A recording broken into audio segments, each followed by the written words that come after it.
আসসালামু আলাইকুম। আজকে আমি এই চিনাবাদামগুলো দিয়ে মুরগির মাংস রান্না করব। চিনাবাদামগুলো আমি ঝালের মধ্যে দিয়ে মিহির করে নেব।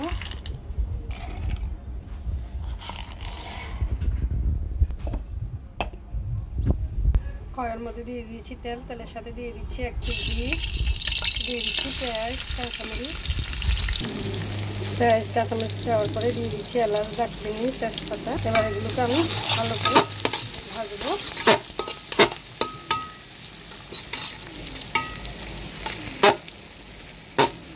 দেখুন পেঁয়াজটা আমি হালকা লাল লাল করে ভেজে নিয়েছি। এবার দিয়ে দিব আমি আদা রসুনটা। আদা রসুন এখানে একসাথে মিক্স করা। এবার দিয়ে দিব আমি বাদামগুলো আমি মিক্স করে নিয়েছি।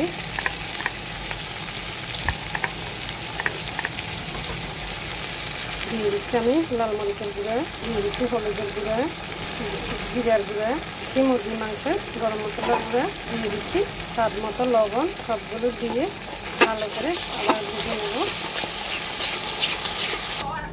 দেখুন আমার মশলাগুলো একদম কষানো হয়ে গেছে, মশলাগুলো তেল তেল হয়ে গেছে।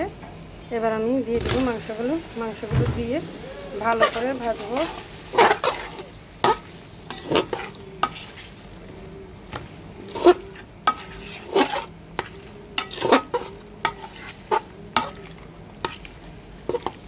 মাংসগুলোকে ভালো করে নাড়াচাড়া করে এবার আমি 2 থেকে 3 মিনিট ঢেকে রাখবো। দেখুন মাংসটা ঢেকে রাখার পরে যে ঝোলটা বেরিয়েছে, এই ঝোলটা দিয়ে আজকে আমি মাংসগুলো ভুনা ভুনা করব। এই ঝোলটাকে আমি একদম শুকিয়ে নেব, নিলে মাংসটা হয়ে যাবে।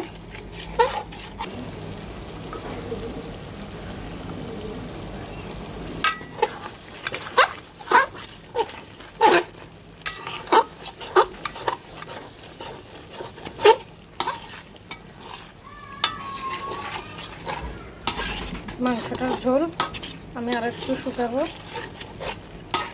আর একটু ভুনা ভুনা করব।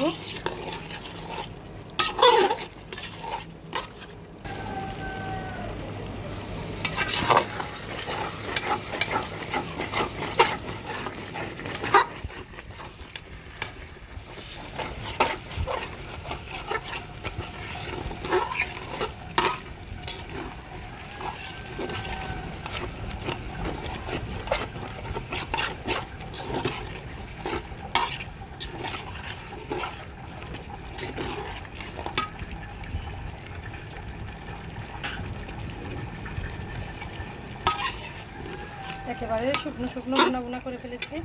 দেখুন চিনাবাদাম দিয়ে এভাবে মুরগির মাংস রান্না করে একবার খেয়ে দেখবেন, অনেক ভালো, অনেক মজার একটা তরকারি। আজকের মতো এখানেই শেষ। আল্লাহ হাফেজ। মাংসটা হয়ে গেছে, এবার আমি নামিয়ে ফেলবো।